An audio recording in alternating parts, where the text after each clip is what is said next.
दोस्तों, Russia Ukraine के war में हमने देखा कि कैसे कोई भी वेस्टर्न कंट्री, चाहे वो यूके हो, यूएस हो या फिर ईयू हो, किसी के ट्रुप्स डायरेक्टली इस इस वॉर में इंटरवेंशन नहीं किया। यानी कोई डायरेक्ट इंटरवेंशन नहीं हुआ, कोई ट्रुप्स, इन देशों के ट्रुप्स नहीं आए। लेकिन इसका मतलब ये नहीं कि वॉर ना हुआ हो। 21st सेंचुरी तक आते आते काफ़ी चीज़ों की डेफिनेशंस बदल गई हैं, काफ़ी चीज़ें बदल गई हैं, और इसी तरह वॉर का डेफिनेशन भी बदल गया है। और आज हम जो देख रहे हैं उसे हम इकोनॉमिक वॉर कह सकते हैं। ये रशिया और यूक्रेन की लड़ाई में हमने एक जो टर्म जो काफ़ी सुना वो था सैंक्शंस का। और हमने देखा कि कैसे जर्मनी जैसे बड़े बड़े, यूके जैसे बड़े बड़े देशों ने रशिया पे सैंक्शंस लगाए। लेकिन और ये टर्म इतना मेन स्ट्रीम हो गया कि ये अज्यूम कर लिया गया कि हमें पता है कि सैंक्शंस होते क्या हैं। पर असल में सैंक्शंस एक बहुत ही इम्पॉर्टेंट और बहुत ही कॉम्प्लिकेटेड इकोनॉमिक कॉन्सेप्ट है, जिसे समझना ज़रूरी है, और जिसे मैं इस वीडियो में आपको समझाने की कोशिश करूँगा। तो आइए समझते हैं सैंक्शंस होते क्या हैं, कैसे काम करते हैं, और अगर काम करते हैं भी या नहीं। मेरा नाम है ईशान फौजर और आप देख रहे हैं द अपफ्रंट।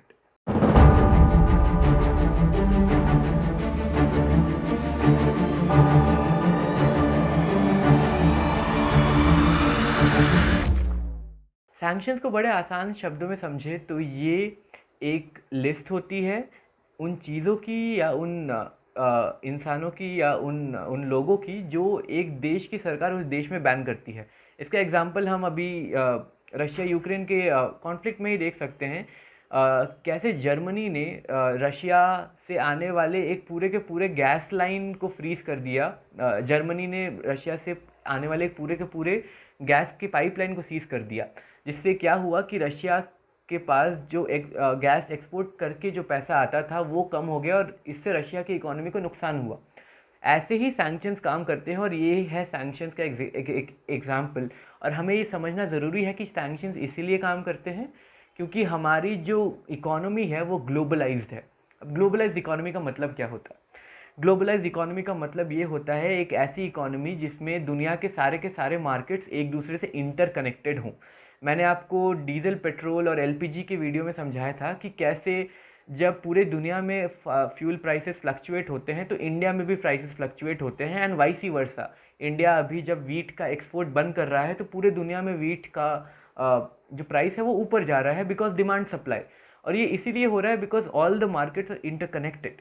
और इसीलिए आप ये समझ सकते हैं कि जो एक मोबाइल का प्रोडक्शन होता है, उस मोबाइल के प्रोडक्शन में काफ़ी कंट्रीज़ इन्वॉल्व होती हैं, काफ़ी कंट्रीज़ के डिफरेंट डिफरेंट पार्ट्स होते हैं। और अगर इन्हीं में से एक कंट्री अपने मार्केट्स को क्लोज कर ले या फ्रीज कर दे या रिसोर्सेज बाहर ना भेजे, तो ये पूरी की पूरी सप्लाई चेन है वो पूरी की पूरी ठप हो जाएगी। और ऐसा ही हो रहा है अभी रशिया के साथ। ताइवान ने रशिया में माइक्रोचिप्स भेजना बंद कर दिया। ताइवान ने रशिया में माइक्रोचिप्स का एक्सपोर्ट बंद कर दिया है, जिसकी वजह से रशिया के पास एक इम्पॉर्टेंट रिसोर्स नहीं है जो कि सारे के सारे इलेक्ट्रॉनिक डिवाइसेस में इस्तेमाल होता है, जिससे ऑब्वियसली रशिया की इकोनॉमी को बहुत ज़्यादा हर्ट हो रहा है, बहुत ज़्यादा खतरा मच रहा है। और ऐसे ही सैंक्शंस काम करते हैं। अब सैंक्शंस जो होते हैं वो काफ़ी प्रकार के, काफ़ी टाइप्स के होते हैं, और रशिया यूक्रेन के एग्जांपल लेके समझे हम तो 3 टाइप के सैंक्शन हैं। इंपोर्ट पे सैंक्शन, एक्सपोर्ट पे सैंक्शन, और रशिया के बैंक्स और मिलियनर्स पे सैंक्शंस। पहला जो एक्सपोर्ट का सैंक्शन है वो आप समझ गए होंगे। जो रशिया है वो दुनिया का second largest natural gas and oil producer है, एक्सपोर्टर है। और ऐसे में रशिया की इकोनॉमी का बहुत बड़ा हिस्सा नेचुरल गैस के एक्सपोर्ट से आता है। और ऐसे में जब जर्मनी जैसे और ईयू जैसे बड़े देश रशिया के ऑयल गैस का एक्सपोर्ट बंद कर रहे हैं, पाइपलाइंस को फ्रीज कर रहे हैं, तो रशिया के पास उतना बड़ा अमाउंट पैसा आ नहीं रहा है, जिससे रशिया की इकोनॉमी को ऑब्वियसली काफ़ी ज़्यादा हर्ट हो रहा है। ये हुआ एक्सपोर्ट सैंक्शंस।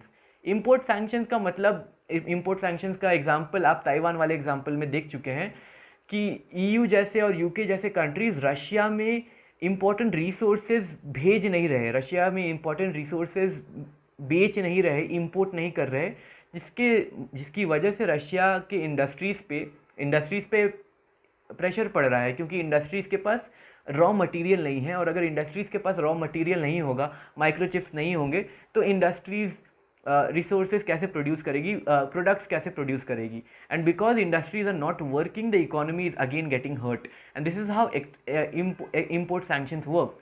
तीसरा हो गया मिलियनियर्स और बैंक्स पे सैंक्शंस। यूके, यूएस और ईयू ने रशिया, उनके देश में रशिया के जितने बैंक्स थे सारे के सारे सीज कर दिए हैं, फ्रीज कर दिए हैं, जिसकी वजह से उनमें जितना पैसा था वो सारा का सारा डीवैल्यू हो गया है।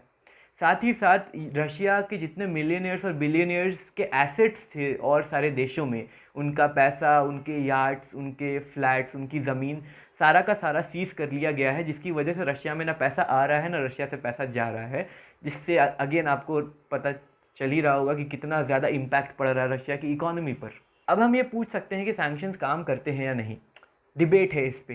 पहला स्कूल कहता है कि सैंक्शंस का पर्पस होता है उस देश के सिटीजन्स को जगाना, क्योंकि जब रशिया का एग्जांपल ले ले, अगर रशिया का इकोनॉमी नीचे जाएगा तो रशिया का स्टैंडर्ड ऑफ लिविंग नीचे जाएगा, और जब लोगों का स्टैंडर्ड ऑफ लिविंग नीचे जाएगा तो लोग अवेयर होंगे और लोग प्रोटेस्ट करेंगे और अपने जो ये डिक्टेटोरियल सरकार है उसे हटाएंगे। तो ये पर्पस होता है सैंक्शन का, एक स्कूल बोलती है। लेकिन दूसरा स्कूल ऑफ थॉट ये कहता है कि सैंक्शंस बिल्कुल ही बेकार चीज़ है, क्योंकि सैंक्शन से रशिया के लोगों का स्टैंडर्ड ऑफ लिविंग नीचे जाएगा, रशिया के लोगों को जीने में मुश्किल होगी। लेकिन जो रशिया का लीडर है, जो डिक्टेटोरियल लीडर है व्लादिमीर पुतिन, उसके ज़िंदगी पर कोई इम्पैक्ट नहीं होगा, वो वैसी ही तानाशाही और ऐश वाली ज़िंदगी जिएगा, और इससे जिस इंसान पे इम्पैक्ट होना चाहिए, पॉलिटिकल इंस्टीट्यूशन पे इम्पैक्ट होना चाहिए, उस पर डायरेक्ट इम्पैक्ट नहीं होगा, उल्टा लोगों को झेलना पड़ेगा, जो कि बुरा है। आप क्या सोचते हैं, सैंक्शंस काम करते हैं या नहीं, ये हमें कमेंट्स में लिखकर बताइए।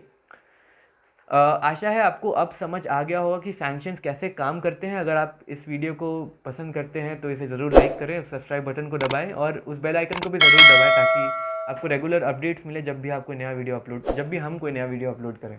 धन्यवाद दोस्तों।